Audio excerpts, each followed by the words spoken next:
What's up, everybody? Welcome to The Revival. My name is JJ. Continuing on my list of my top 100 games of all time, we have made it to the top 10. Today, we're doing 10 through 6.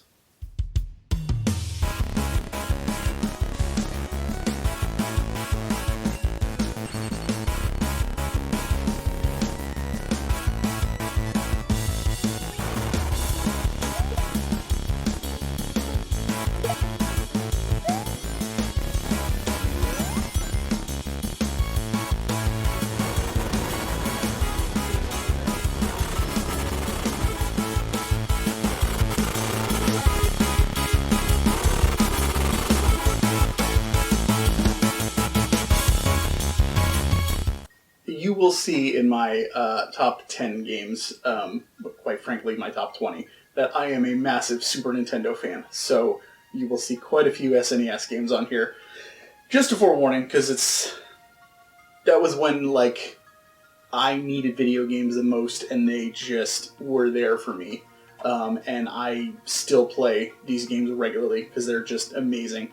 So coming in at number 10 is a game that, if you are like me and you were an RPGer in the Super Nintendo era, it needs no introduction. That is what some consider the greatest game of all time, Chrono Trigger. A game considered by a handful of JRPG fans that I know to be the best game ever made, Chrono Trigger is indeed one for the ages. No pun intended. It has everything you could want. Great characters designed by Dragon Ball creator Akira Toriyama, a story that features one of the best implementations of time travel in a video game that I've ever seen, an incredible soundtrack by the undeniably stellar Yasunori Mitsuda, and gorgeous visuals that will keep you hungry for more all the way through. Factor in that two of the other designers for the game were Hironobu Sakaguchi, creator of the Final Fantasy series, as well as Yuji Horii, creator of the Dragon Quest series, and it's no wonder that the developers of this game are hailed as a dream team. While Chrono Trigger has been re-released several times over the years, the price for the physical editions always jumps up pretty high pretty quick. I'd say it's worth it to check out any of the digital versions of the game though for Steam or mobile. The story alone is worth it. At number 9 are two games that launched an unbelievable franchise. I don't care who you are, you can't deny its impact, and I still, quite frankly, love it to this day, and these games still mean the world to me, and I'm so glad that I have them in box complete, and that is Pokemon Red and Blue. Yes, I'm fully aware that better Pokemon games have come out since the originals. However, I can't put into words how much I was looking forward to playing Pokemon Blue when I first read about it in Nintendo Power before release. I read the articles leading up to it so many times, just to feed my excitement. I planned out my teams, strategies, and even tried to ask friends of mine if any of them were getting the game, just so I'd have someone to trade with. Unfortunately, no one else that I knew at the time ended up playing it at launch, so ultimately I ended up having to go a different route to catch all 150. Video up on the channel for that story. But when the games finally launched, they delivered on everything I had told myself I'd get to experience, and then some. At that point, there was no other game that had come out previously that I spent anywhere near as much time with. I loved every minute of exploring, catching, and adventuring with my team. Sure, better games came out later, but it all started for me with Pokemon Blue, and made me a fan for life. At number 8 is one of the games that I probably have replayed more than any other, at least when it comes to RPGs, in my entire life, just because I love it so much. I know it like the back of my hand. And I am super thankful that they brought out the Pixel Remaster so other people can play this now. That is Final Fantasy IV.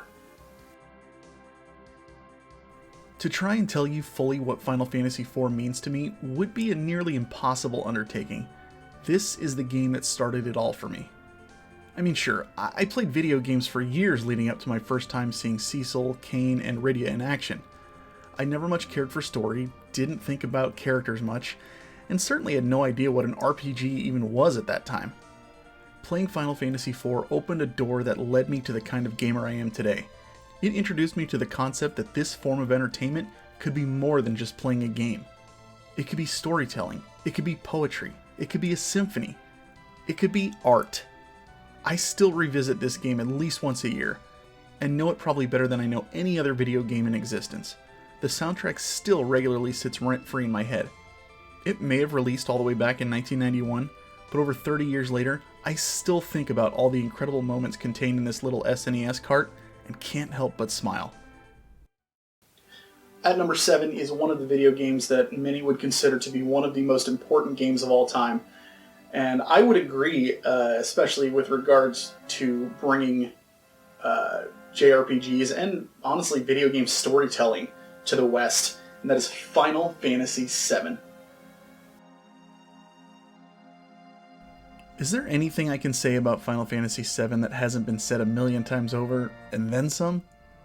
Not only is it a fantastic game, but its influence can still be felt today as the game that really put JRPGs on the map in the West. The characters, world, music, and one of the coolest villains ever conceived in Sephiroth, Final Fantasy VII still spurs heated conversations on a regular basis to this day. I remember being insanely excited for it when it first got announced, because I was already a massive Final Fantasy fan from playing the previous entries on the SNES. However, when I saw what it eventually would do for the gaming community as a whole, and help to show that storytelling in video games can be just as good as any other form of media, it launched my excitement into the stratosphere. I still play this game regularly because it's another one that just feels like such a good plate of comfort food that I'm coming home to. And while I still do prefer the original game to the remake, I'm excited to see where they take it, as well as getting to see reactions from a whole new generation of gamers to a story that many of us grew up with and love. And finally, at number 6, another game where I would imagine everybody, for the most part, that knows what this is, has played it, and is a fan. Not everybody, but for the most part, would probably call blasphemous for me having so high up on my list. But I can't help it. I love this game, and it means so much to me because I have so many fond memories with it, with the people that I played with, and just how fun it was to get into this earlier RPG Zelda-esque adventure game, and that is Secret of Mana. There's just something about Secret of Mana that takes me right back to being a kid and discovering RPGs and adventure games all over again. It's not the most polished game, has some wonky hit detection, and the story itself is pretty bland, but I can't help it. I used to love playing this game over and over again as a kid. I've always said that my biggest gripe about Zelda is that fighting in those games feels kind of pointless at times, because you don't get any experience or leveling from it. Secret of Mana gives a similar adventuring formula, but with the added RPG elements that I always craved from the Zelda series. I've played this game from beginning to end more times than I can count, and I'm still not tired of it. I still go over different ways to play in my head, using different types of magic and weapon setups. Thinking about it just makes me smile. If you ever do get the chance to play this gem of a game, try it out with the multiplayer function.